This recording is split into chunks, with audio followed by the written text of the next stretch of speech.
Join me today at In Search for Wellness as I decide to create another appetizer soup. This soup, we are going to make a herbal soup, whose matrix is going to be amplified or to be enhanced by use of brown rice, complex starch colloids. The complex starches, like we have seen in other soups, the complex starches in rice will give us a good colloid. You know what happens when your rice cooks with a lot of water and gets soft? It becomes very sticky. Becomes very sticky because of the complex colloids. And today we are going to employ that characteristics of the complex starches in brown rice to improve the matrix or to develop the matrix of a herbal soup. Brown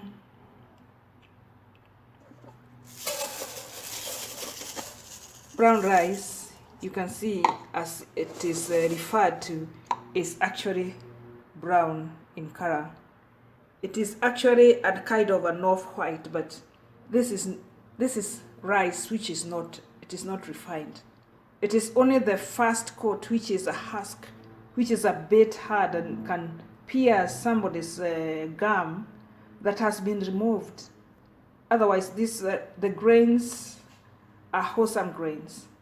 And we have seen before that wholesome grains are very good sources of good proteins, good amino acids. They are also good sources of good plant oils, which are also used in the building of the walls of the cells in the body. And they also carry vitamins and minerals or essential nutrients that are required by a germinating seedling. And so a wholesome grain like brown rice is recommended as a regular source of starch, of complex wholesome starch, for the provision of energy. Like we have seen in the videos that we have indicated, we have given in this channel, the carbohydrate story. We have talked in the carbohydrate stories, we have talked a great in length or at length concerning the story about our carbohydrates. And wholesome carbohydrates is a good way of regulating the amount of insulin which is being produced in the body. We use the wholesome carbohydrates to control the amount of sugar that is released in the blood. And in that act, in that process, we also regulate the amount of insulin which is being released into the cells from the pancreas.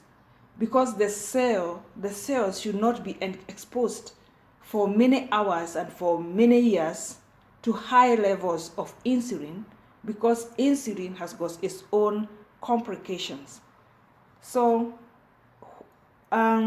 this wholesome grain, I'm going to wash it up and then I'm going to soak it with hot water for about an hour, and then after that I will blend it so that I can create a brown rice blend which will be easier to cook in the soup. This milled suspension of brown flour, I have milled with a blender, and this milled suspension of brown flour, first of all, I'm going to heat it on its own first. I'm going to put it in hot water and let it heat it up so that the starches can turn into a colloid, and so that it does not interfere with the cooking of the rest of the herbs and other ingredients. And we'll add it at a later stage to the soup. My suspension of milled brown rice, I'm going to add it into this boiling water so that we can allow it to cook on its own, and we'll add it later to the main soup, to the herbs in the main soup, to allow it to cook fast and to allow it to cook separately. The complex starches just form a suspension.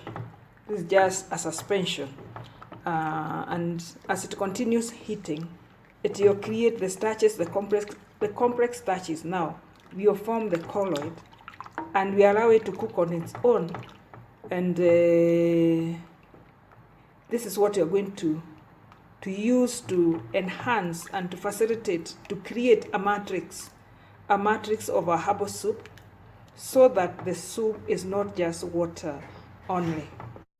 Yeah, my complex starches from the suspension of the milled brown rice has now really caught up with the heat. It's become quite thickened. It's already now forming the colloid,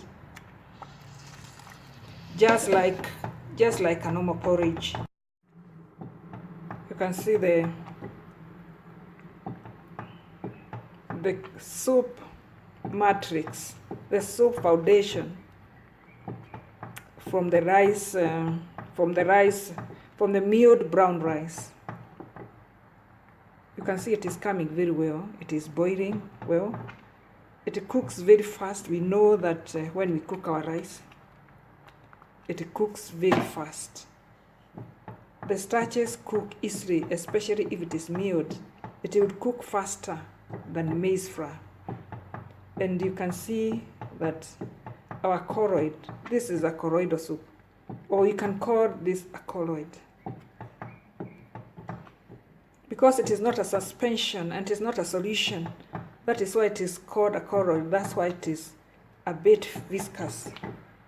And you leave it and allow it to cook on its own until it is ready. Meanwhile, I start with the process in the other pot of making our herbal soup. The colloid from the rice is still cooking. It's cooking nicely. It's cooking nicely. And we are going to use it to create a matrix in our herbal soup.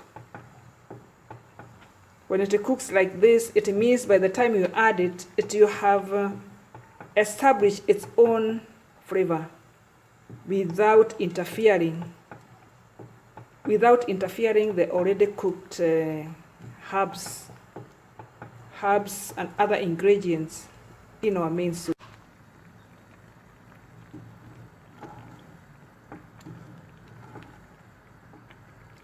My rice soup is now ready. It's ready. It is cooked so fast and it is so smooth.